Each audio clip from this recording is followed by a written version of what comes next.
this year, and I had a keen bird's eye view in this particular case because, again, I've done this for a living, and I can kind of tell when a fight is starting to change, number one.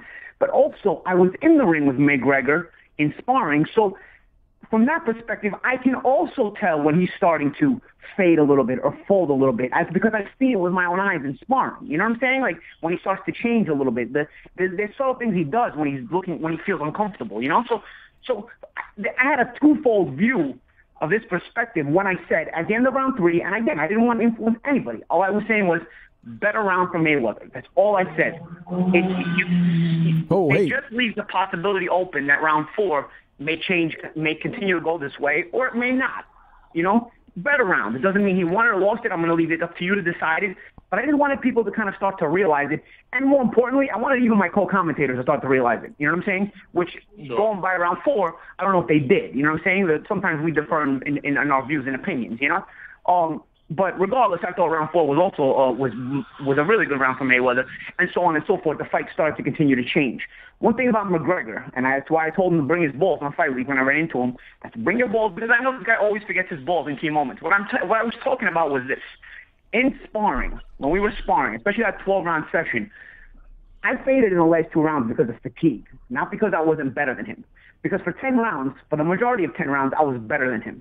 And during that 10 rounds, not only was I better than him, I reminded him, as I watched him start to fold, that he had no balls, and how he always forgets his balls, and how when things get tough, he has no balls, he has no character. It was a very, very high-intensity sparring with a lot of shit-talking. And during that shit-talking, when I was getting the advantage of it, when I was starting to see him fade, I made sure to remind him of those things. Now, don't get me wrong, 11 and 12, I faded out. Not because I wasn't better than him, but because I still had to get in shape. By the end of that camp, trust me, the guy wouldn't have been winning a round against me.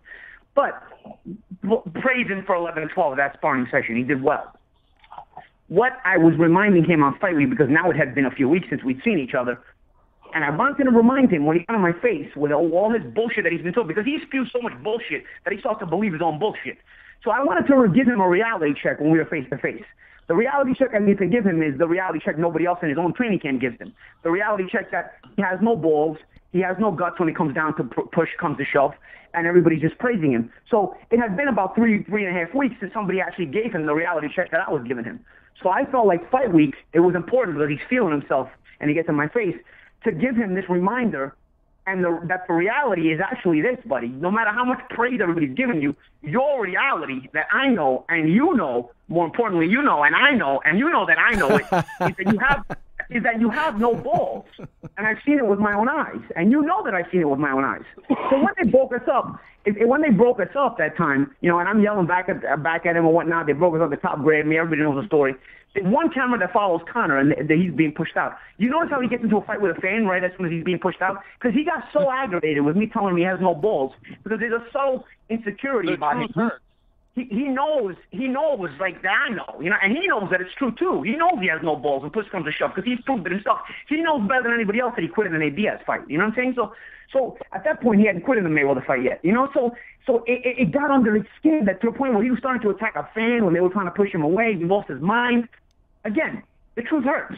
And not enough people give him the truth in his training camp. It's a lot of cheerleading. It's a lot of pom-poms. But on fight night, you know what? He started pretty good. But he also started pretty good because it was a non-thinking Floyd Mayweather. I mean, Seth, Pete, you got to tell me this. Have you ever seen Mayweather go through an entire fight, not make a single adjustment? Just one track mind. I've never watched it in my life. No feints. No change of look. No change of look. He knew exactly what he was going to do and when he was going to do it. Period. No cutting off the ring, nothing. I even talked to Floyd after the fight. I said, Floyd, let me ask you something, bro. Why weren't you cutting off the ring? He said, I wanted him to last. I wanted him to take as much punishment. I wanted him to take as much punishment as he could take, because I knew he couldn't take it. I knew. That's why on fight week he said what he said on the press conference. He said, you can give it, but can you take it? Can you take it? Right. Floyd said, if I cut off the ring, he's going to get stopped sooner. You know what I'm saying? Right. I don't want to stop him sooner. I want him to take as much as he can. Didn't he bet that round too, though? Didn't he bet the round? Didn't he bet the round too? No, I think no, he didn't bet the round. No, he actually got turned down. He tried to bet the stoppage. He tried to bet the overall stoppage, and the casino turned him down because he was one of the promoters on the show. So they said it was not allowed, which he was pissed off. He tried to bet $400,000 on himself to win by stoppage. The thing about it is this: Floyd said, I knew he wasn't going to be able to take it, but I wanted him to take as much as he could to see how far he could go. Because you can give it, but can you take it? He goes, if I cut off the ring, I'm going to stop him too soon. I don't want to stop him too soon. I want to see if he can take it. So all this false bravado by the MMA fans about, oh, Conor did good early on. Floyd allowed you to do this good, bro. Floyd allowed you. Because if Floyd starts cutting the ring off from round 1, 2, already round 2, Conor's going to start getting so uncomfortable, he's not going to have as much success as he's having. You know? Conor's having success in the first couple of rounds because Floyd's not cutting off the ring. Because, believe me, I saw it with my own eyes. You start cutting off the ring against Conor, and I did in training camp and sparring, he already starts to give you those uncomfortable looks. That uncomfortable feeling. We got to make them a checklist. You know, I remember, like, each fight we would sit in the hotel room and go over everything. You know, you need your outfit, your shoes, gauze, tape, 2 mouthpieces, the cup. Yeah. And Conor needs to bring his balls as well. Yeah, well, that's what I was talking about with you, Pete. You know, I said, you know, that's what I was basically trying to make sure, you know, because you pack everything. You pack your cup, you made the checklist, you pack your mouthpiece, especially. The Gucci. You have a backup mouthpiece, so they want you to have a backup mouthpiece in case. You got his Gucci. With Conor, you know, the most important things in our training camps were often other things. With Conor, the most important thing that the number one on the checklist should always be his balls, because he always seems to forget them when they go and You're get gonna need those. Yeah, you're gonna need those. And I love another thing with that a lot of MMA fans. This is the problem with you can't even argue with retards because you know they're just not, they don't understand the concept of what you're arguing about. You know, everybody's talking about go in the octagon if you have balls. No, that's not the point here. If I don't want to jump off the Verrazano Bridge, it doesn't mean I don't have balls to jump off the Verrazano Bridge. I just don't want to jump off the Verrazano Bridge. You know what I'm saying? Like, the point we're making here is you finish what you start. And in this particular case, Conor has no balls because he can never finish what he starts. He's the one who goes into the octagon and fought Nate Diaz and he quit again in that fight. He's the one who stepped in the ring against Floyd and found a way to quit on last week, Saturday night. You finish what you started. And if you can't finish what you started, you have no balls. You understand what this is, guys? All you people at home have no balls either because you don't even understand the concept of what I'm talking about. If you understand the concept of what I'm talking about, you'll understand the concept of what it means to bring your balls. Okay? Bringing your balls has nothing to do with getting in the octagon, jump off the Verrazano Bridge, go this. That has nothing to do with it. It means character. It means finish what you started. You decided to jump in there and fight Floyd Mayweather. You decided to get in there and fight Nate Diaz that first time. You did it, not me. Go finish what you started. And don't find a way out of it. Because don't get me wrong, you can be stopped. You can be stopped. That's another thing people don't get. You can be knocked out. You can be stopped. But don't find your own exit strategy. You know what I'm saying? Conor found his own exit strategy either way. You know what I'm saying? And then the backhanded compliments. I mean, you guys get these backhanded compliments? I mean, that's you were just talking about it. Pete, did you get that? The backhanded compliments he gives Floyd? Yeah, well, it wasn't really skill. He was just very composed. Yeah. It wasn't skill. Well, that's a skill last time I checked. And basically, the irony of him wearing white gloves was that they weren't being used for punches when he started bitching out, and it became like a white flag. Not only that, bro, the irony of all of this is it didn't take skills to beat you. Floyd was never intending. Floyd was eating Burger King and hanging out at the strip club all week, bro. He never intended to beat you with skill. He knew you sucked so bad that he knew he would just outman you. And he would just beat you by showing you he's more man than you. Like, that's what Conor McGregor's insecurity and living in denial is not letting him accept this fact.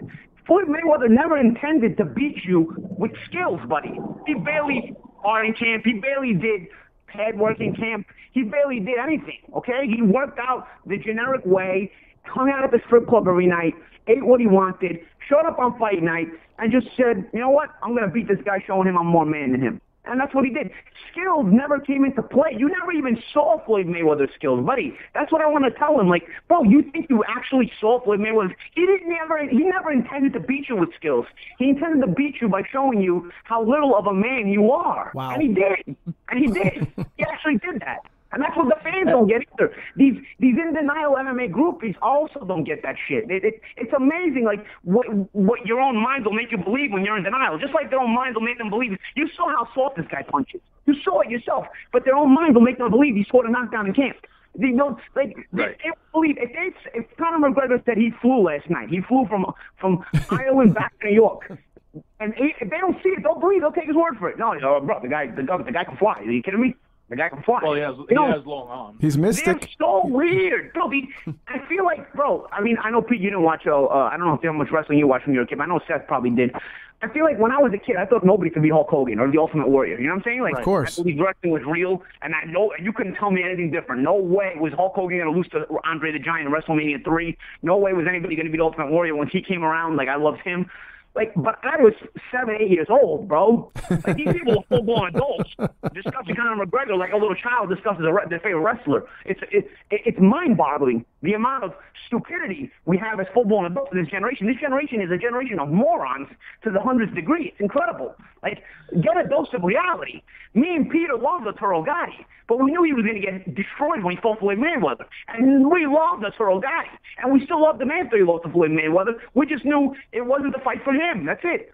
Wasn't the fight for a lot of guys. He made a good check. You can still love Conor McGregor. Huh? Yeah, but you can still love Conor McGregor. But Absolutely. Doesn't mean you don't love him just because you say, you know what, you got an ass kick last week. You got an ass kick last week. God bless. Love him more again. Love him. Be a fan of his anyway. Nobody telling you not to be. Paul, you're gonna fight or what? Admit what happened. Admit what happened, though. He got his manhood taken last week, and he still there's a lot of things they need to admit. Never will. Like, well, there's never been a 154-pound fighter that wore 8-ounce gloves. So for everyone to say that Floyd makes the rules and this and that, he got his way. He was the one bragging about he was 170. I mean, if you look at Floyd, he was 149 at the weigh-in. What did he gain? A half a pound? I mean, what was he, 151? This guy is funny. I love how everybody forgot that 8-ounce argument, right, Pete? Everybody forgot that 8-ounce argument. God. He showed up to the ring 20 pounds bigger than Floyd, wearing 8-ounce gloves, supposedly this killer puncher. Round one, he lands an uppercut on a counter. When you get hit with a counter power shot, like, it really takes you off guard. Like, you could really be knocked out, especially round one when your brain and your body aren't warmed up. I mean, he hit Floyd with a counter uppercut. God bless, he timed it perfectly. You know, good for him. And Floyd almost laughed it off. That's it. That was all the power that everybody had been talking about. That's it. That was it. No, and I said, wow, that's about it, huh? That's it. I mean, that's about it. That's about all you got. And you're never even going to land that shot again. That's it. You landed it. You actually had your chance. You actually landed the big one that you thought was going to land. Oh, that big one chance. Oh, cause if you land that big one, there it was. There it was, and there it went. And there it went. No, he was taking lint off Floyd's chin. Yeah, I mean, Floyd had some little unbelievable. And then he was feeling himself. What about when he put his hands behind his back? When he's feeling himself. Yeah. But you know you got a half hour left in this fight, right? What are you doing, round two? You know, this is going to get really bad for you. Like, you know you're in round two. You got about 30 minutes to fight still, you know? Paulie, when you guys... My man got a little bit ahead of himself. You're a long way from home, Dorothy. Paulie, my man thought he won the marathon after he finished 2 miles. There's 24 miles to go, cuz. You know what I mean? He was feeling himself. He finished the first couple miles, and he thought he was on his way home already.